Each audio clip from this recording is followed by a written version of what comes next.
Dans ce chapitre, je voudrais vous montrer avec quelle facilité vous pouvez créer non seulement des tracés orthogonaux, mais aussi des tracés obliques dans Allplan. Pour cela, je compléterai le dessin de notre détail d'égout en y ajoutant des chevrons et une panne. Je vais commencer par la panne. Je dessine à nouveau un rectangle que je saisis sur la base de sa diagonale.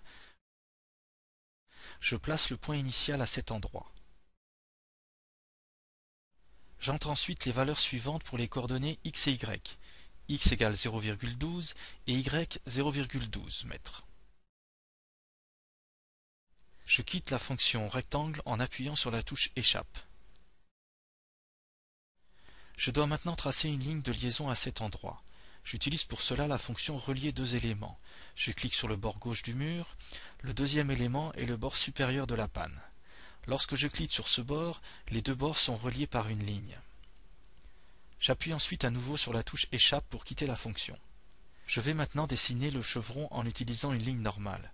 Je peux appeler la fonction ligne en la sélectionnant dans la palette fonctions, mais je peux aussi l'activer en double-cliquant sur n'importe quelle ligne existante à l'aide du bouton droit de la souris. La ligne débute à cet endroit.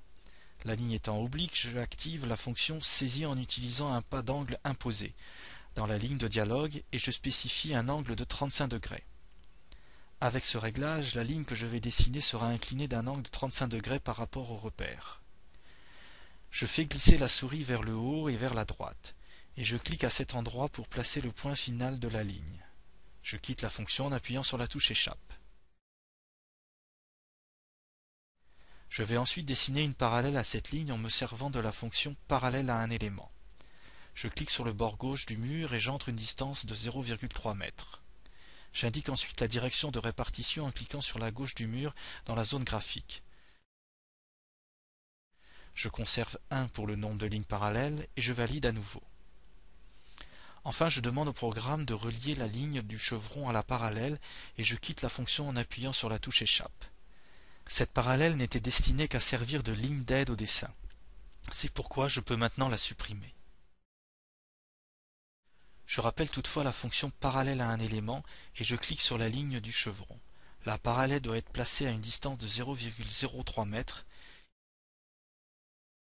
Il ne me manque plus qu'une parallèle placée à une distance de moins 0,15 mètres. Je peux maintenant supprimer la ligne du milieu et les autres lignes d'aide au dessin dont je n'ai plus besoin.